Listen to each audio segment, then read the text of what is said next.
आइए question number 5 भी देखेंगे। टॉपिक का नाम है फाइनेंशियल स्टेटमेंट्स, चैप्टर 21, डी के गोयल क्लास 11th की बुक में से। देखें क्वेश्चन में क्या दे रखा है। हमसे बोला गया calculate the closing stock from the following. इन सब में से क्लोजिंग स्टॉक को कैलकुलेट करना है। चलिए कैलकुलेशन कर लेते हैं। क्या क्या दे रखा है। सबसे पहले ओपनिंग स्टॉक, उसके बाद परचेजेज 3,40,000, फिर रिटर्न आउटवर्ड। रिटर्न आउटवर्ड का मतलब होता है परचेज रिटर्न, जो कि हमें परचेज में से लेस कर लेनी है ताकि नेट परचेज आ जाए। Freight inward 26,000, sale 3,60,000। उसके बाद रिटर्न इनवर्ड, रिटर्न इनवर्ड मतलब सेल रिटर्न। उसके बाद ग्रॉस लॉस और क्लोजिंग स्टॉक को कैलकुलेट करने के लिए बोला। तो आइए सबसे पहले हमें एक फॉर्मूला ध्यान होगा सबको। Gross profit is equals to net sales minus cost of good sold. अगर इस ग्रॉस प्रॉफिट की जगह ग्रॉस लॉस आ जाए तो वो कैसे कैलकुलेट होगा भाई। Gross loss is equals to cost of good sold minus net sale. ठीक है भाई, जब हमारी कॉस्ट ज्यादा होगी और सेल कम होगी तभी तो लॉस होगा। बात मेरे ख्याल से समझ में आ गई सबको। तो चलिए अब इस ग्रॉस लॉस में अगर इस नेट सेल को प्लस कर लूं तो कॉस्ट ऑफ गुड सोल्ड की वैल्यू आ जाएगी। तो हम क्या करेंगे, हम इस ग्रॉस लॉस के अंदर इस नेट सेल को यहां से यहां ले आया मैं, इसमें अगर प्लस कर लूं तो भाई कॉस्ट ऑफ गुड सोल्ड की वैल्यू आ जाएगी। तो चलिए फॉर्मूले में वैल्यू डाल लेते हैं। नेट लॉस दे रखा है 20,000 और नेट सेल दे रखी है मेरे को 3,55,000। This is equals to cost of good sold, दोनों को प्लस कर लिया। दिस इज 3,75,000 और 3,75,000 क्या है भाई, cost of good sold. COGS हो गया मेरा। चलिए सर, इस COGS को मैंने निकाल लिया।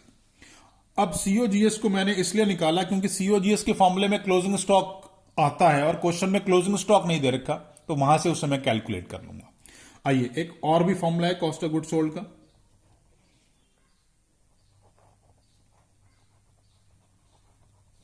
Cost of good sold,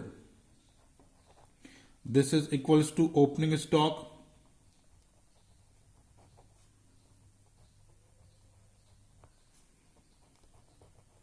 plus net purchases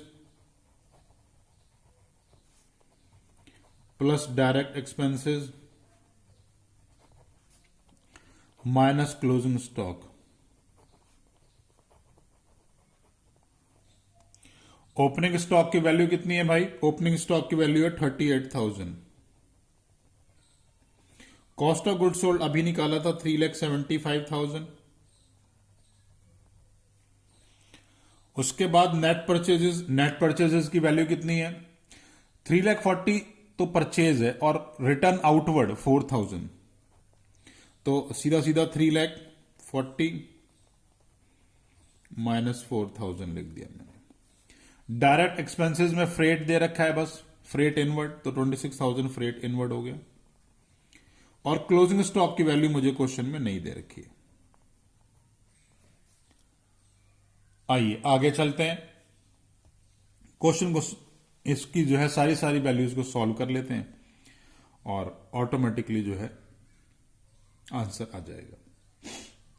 3,75,000, इन सब वैल्यूज को यहां ले आता हूं, माइनस 38,000 माइनस इन दोनों का प्लस माइनस कर लिया 3,36,000 और ये 26 भी माइनस का हो गया, equals to minus of closing stock.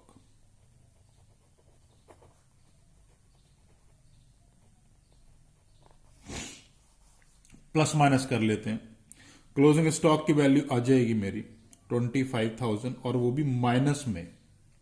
25,000 minus में is equals to minus of closing stock. तो भाई माइनस से माइनस कैंसिल कर देता हूं, तो क्लोजिंग स्टॉक की वैल्यू मेरी कितनी निकल आई 25,000 और ये क्लोजिंग स्टॉक की वैल्यू ही क्वेश्चन में हमसे मांगी थी। तो फाइनली क्वेश्चन इसी तरीके से करके प्रेजेंट कीजिएगा। क्वेश्चन में कोई भी डाउट आता है तो नीचे कमेंट बॉक्स में कमेंट कर सकते हैं। वीडियो अच्छी लगे तो लाइक बटन जरूर प्रेस किया कीजिए, और अगर इस टॉपिक के ऊपर मेरा वीडियो लेक्चर नहीं देखा तो प्लीज उसे जरूर देखिए। उसको देखने से ये सारे कॉन्सेप्ट हमेशा के लिए क्लियर हो जाएंगे।